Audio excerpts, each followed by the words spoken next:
Commissioner sir, Surat શહેરની સૂચનાથી સુરત શહેરના નાગરિકોની સાથે કોઈ પણ પ્રકારનો સાયબર ક્રાઇમ થાય ત્યારે તેવા સંજોગોમાં ફરિયાદ નોંધી અને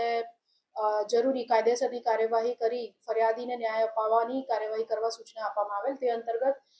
પાછલા દિવસોમાં સુરત શહેર ખાતે રહેતા એક દંપતી સાથે ડિજિટલ અરેસ્ટની ઘટના બની હતી, જેમાં દંપતીને વિડીયો કોલ પર ડિજિટલ અરેસ્ટ સાયબર ક્રિમિનલ્સ દ્વારા કરવામાં આવ્યા હતા. તમને જણાવવામાં આવ્યું હતું કે તમારું બોમ્બેથી બેંકોક જતું જે એક પાર્સલ તમારા નામે બુક થયું છે, જેની અંદર MDMA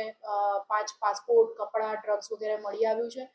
તેમજ તમારા સિમ કાર્ડ અને આધાર કાર્ડનો ઉપયોગ કરીને ઘણા બેંક એકાઉન્ટ ખુલેલા છે અને એટલા માટે અમે તમને ડિજિટલી અરેસ્ટ કરીએ છીએ એમ કહી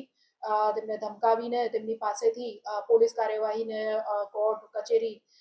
વગેરે તથા અરેસ્ટ કરવાની ડર આપીને એમની પાસેથી એમના જીવનમાં જે મૂડી હોય બચાયેલી એટલે 20,50,000 રૂપિયા જેટલી માતબર રકમ સાયબર ક્રિમિનલ્સ દ્વારા પડાવી લેવામાં આવેલ હતી. જે અંતર્ગત તેઓએ 1930 પર કોલ કરતા તથા સાયબર ક્રાઇમ સેલ સુરત સિટીનો સંપર્ક સાધેલ. તે અંતર્ગત અત્રે પાછલા દિવસોમાં FIR નંબર 16 રજીસ્ટર કરવામાં આવેલ હતી અને સાયબર ક્રાઇમ સેલ દ્વારા આ ઇન્વેસ્ટિગેશન દરમિયાન પ્રાથમિક તબક્કે જાણવા મળતા કે આ જે પૈસા ગયા છે એની અંદરથી 9,50,000 જેટલી રકમ જામનગરના એક એકાઉન્ટમાં ગઈ છે. તેથી ટેકનિકલ ઇન્વેસ્ટિગેશન વગેરેના આધારે જામનગર ખાતેથી 2 આરોપીઓની સુરત સાયબર સેલ દ્વારા ધરપકડ કરવામાં આવેલ છે, જેમાં નવાઝ માણેક અને શાહનવાઝ વાઢા એમ 2 આરોપીઓની ધરપકડ કરવામાં આવેલ છે.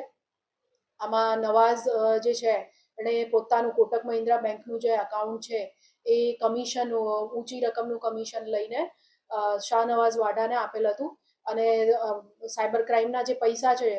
જે ફરિયાદીના એ આ એકાઉન્ટમાં આવ્યા બાદ એ બંને જણા સાથે બેંકમાં જઈને એ પૈસા ચેકથી ઉપાડીને આગળ નાસ્તા ફરતા આરોપીઓને આપેલ છે. આ ગુના બાબતે વધુ તપાસ અને હજુ આ લોકો બીજા કોઈ ગુનામાં સંડોવાયેલા છે કે કેમ વગેરે ઇન્વેસ્ટિગેશન હાલ ચાલુ છે.